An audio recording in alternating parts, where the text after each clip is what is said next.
the nature of erotic desire and its attendant dilemmas. When you love someone, how does it feel? And when you desire someone, how is it different?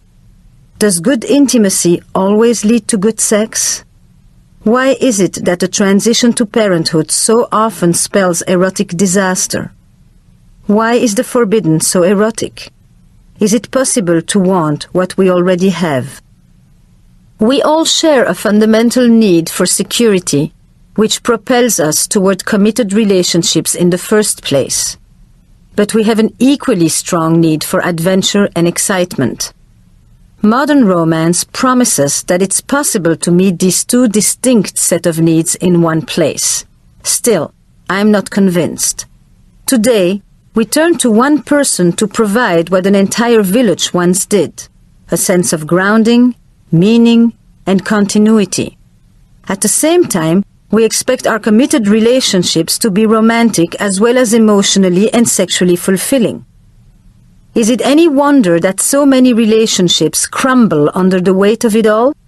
It's hard to generate excitement, anticipation, and lust with the same person you look to for comfort and stability, but it's not impossible. I invite you to think about ways you might introduce risk to safety, mystery to the familiar, and novelty to the enduring. On the way, we will address how the modern ideology of love sometimes collides with the forces of desire. Love flourishes in an atmosphere of closeness, mutuality, and equality. We seek to know our beloved, to keep him near, to contract the distance between us. We care about those we love, we worry about them, and feel responsible for them. For some of us, love and desire are inseparable. But for many others, emotional intimacy inhibits erotic expression. The caring, protective elements that foster love often block the unself-consciousness that fuels erotic pleasure. My belief, reinforced by 20 years of practice, is that in the course of establishing security, many couples confuse love with merging. This mix-up is a bad omen for sex. To sustain an élan toward the other, there must be a synapse to cross. Eroticism requires separateness. In other words, eroticism thrives in the space between the self and the other. In order to commune with the one we love, we must be able to tolerate this void and its pall of uncertainties. With this paradox to chew on, consider another. Desire is often accompanied by feelings that would seem to cramp love's style. Aggression, jealousy, and discord come to mind for starters. I will explore the cultural pressures that shape domesticated sex, making it fair, equal, and safe, but also producing many bored couples.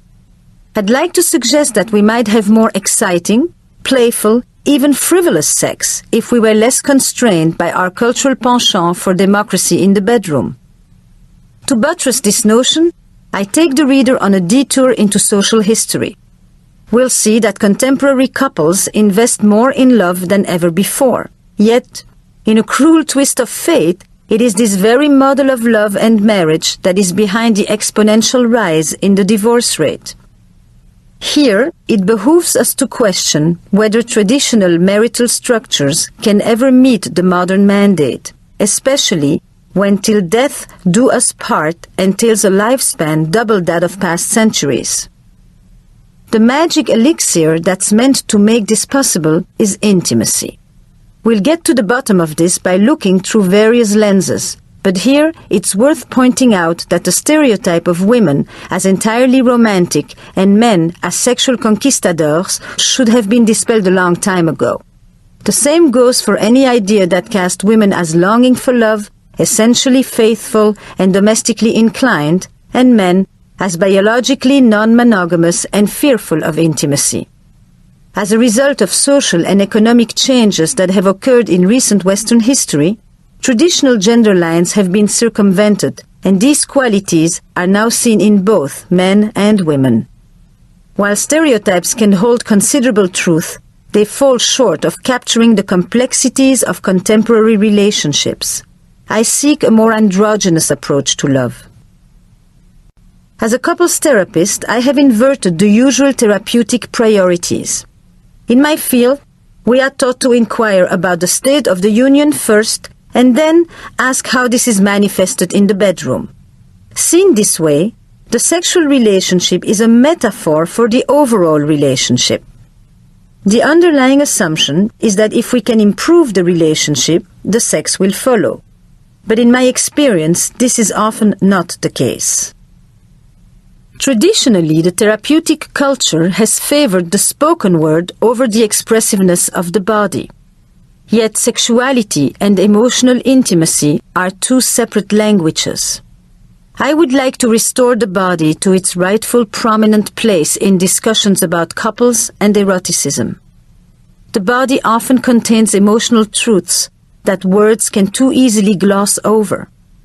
The very dynamics that are a source of conflict in a relationship, particularly those pertaining to power, control, dependency, and vulnerability, often become desirable when experienced through the body and eroticized.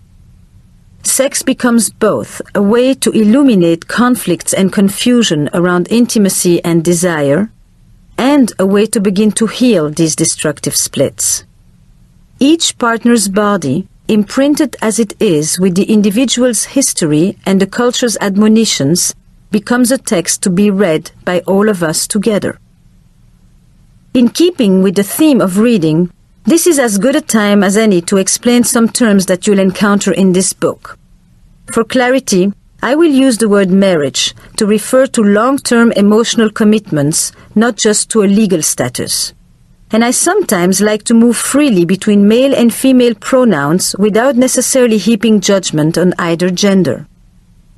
I myself, as you may have guessed, am of the female persuasion. Less obvious, perhaps, is that I'm a cultural hybrid.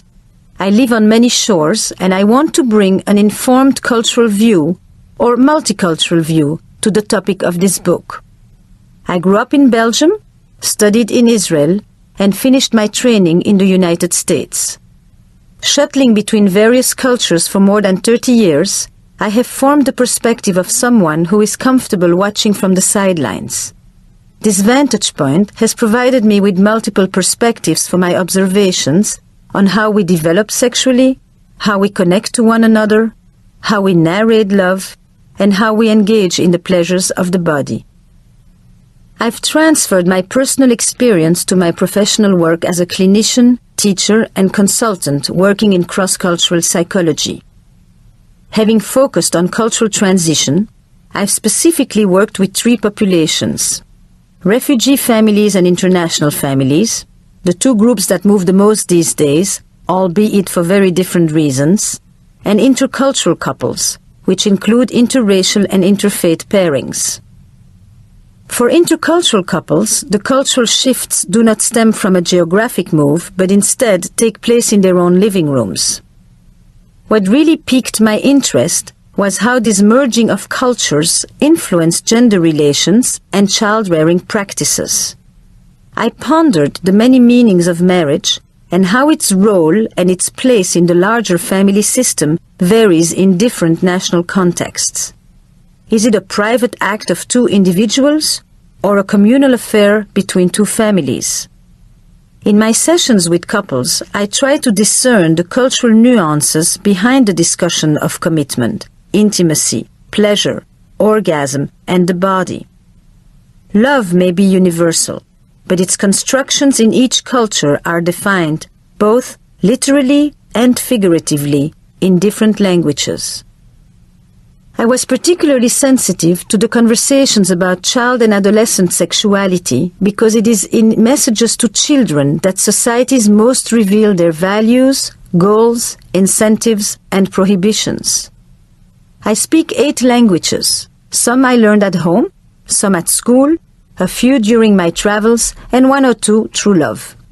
In my practice, I am called on to use my multicultural proficiency as well as my skill as a polyglot. My patients are straight and gay. I don't work with the transgender population at this time. They're married, committed, single, or remarried. They are young, old, and in between. They cover a wide spectrum of cultures, race, and class. Their individual stories highlight the cultural and psychological forces